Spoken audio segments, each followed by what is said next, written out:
Hello girls. इससे पहले हमने क्रिया किसे कहते हैं, काल के आधार पर क्रिया के भेद कितने होते हैं वो पढ़ा था। आज हम पढ़ेंगे प्रभाव या कर्म के आधार पर क्रिया के भेद।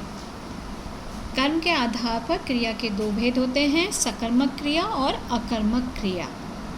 सबसे पहले हम सकर्मक क्रिया के विषय में जान लेते हैं। सकर्मक क्रिया किसे कहते हैं, जैसे कि आप नाम से ही जान रहे हैं, सकर्मक यानी कर्म से युक्त। सकर्मक क्रिया शब्द दो शब्दों से मिलकर बना है, स और कर्मक यानी सकर्मक। स से तात्पर्य साथ और कर्मक से तात्पर्य है कर्म या क्रिया द्वारा, अर्थात कर्म के साथ की जाने वाली क्रिया सकर्मक क्रिया कहलाती है। जिस प्रकार क्रिया में कर्ता के साथ कर्म होता है और कार्य का प्रभाव कर्ता पर न पड़कर कर्म पर पड़ता है, उसे सकर्मक क्रिया कहते हैं। उदाहरण के लिए जो आपकी सकर्मक क्रिया लिखना, खाना, पीना, बनाना, सुखाना, यह है। जैसे विराट कोहली क्रिकेट खेलते हैं, तो यहाँ पर उपयुक्त वाक्य में क्रिकेट का प्रभाव कर्ता पर न पड़कर किस पर पड़ रहा है, कर्म पर। क्या खेलते हैं वो, क्रिकेट। सकर्मक क्रिया के भी दो प्रकार होते हैं, एकर्मक क्रिया और द्विकर्मक क्रिया।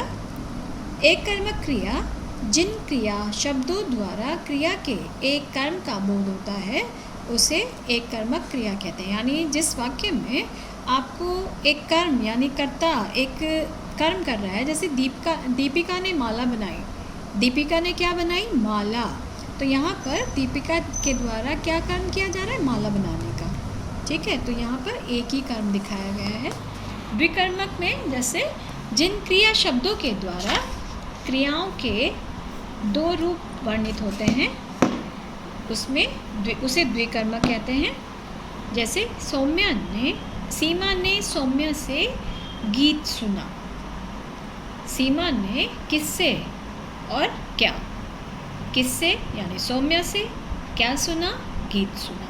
तो ऐसे प्रश्न करने से आपको जब आंसर मिलता है तो उसमें दो कर्म निहित होते हैं, द्विकर्मक क्रिया होती है। ठीक है, और क्या करने से आपको सकर्मक का पता चलता है, एक कर्म जिसमें होता है। तो ऐसे ये आपके जानने के लिए कैसे आप प्रश्न करके उसका उत्तर मिलता है, उसके आधार पर आप क्रिया का अनुमान लगा लेते हैं। दूसरा प्रकार है अकर्मक क्रिया। अकर्मक शब्द भी दो शब्दों से मिलकर बना है, अ और कर्मक। अ यानी के बिना और कर्म यानी कर्म के साथ, अर्थात बिना कर्म के साथ की गई क्रिया, यानी जिसमें कर्म निहित नहीं होता है, अकर्मक। ठीक है, जिस क्रिया में कर्ता के साथ कर्म नहीं होता और कार्य का प्रभाव कर्ता पर पड़ता है, उसे अकर्मक क्रिया कहते हैं। हंसना, सोना, रोना, उड़ना, खेलना, बैठना, चलना, ये क्या है, अकर्मक क्रिया। जैसे चिड़िया उड़ती हैं, ठीक है, चिड़िया की क्रिया दिखाई गई है। बच्चे खेलते हैं, तो ये क्या है आपके अकर्मक, यानी उसमें कर्ता द्वारा कर्म नहीं होता, बल्कि कर्ता क्रिया का, जिस क्रिया में कर्ता के साथ कर्म नहीं होता वो अकर्मक क्रिया होती है। अब है आपका प्रयोग और संरचना के आधार पर क्रिया के 6 भेद बताए गए हैं। सामान्य क्रिया, संयुक्त क्रिया, नाम धातु क्रिया, प्रेरणार्थक क्रिया, पूर्वकालिक क्रिया और कृदंत क्रिया।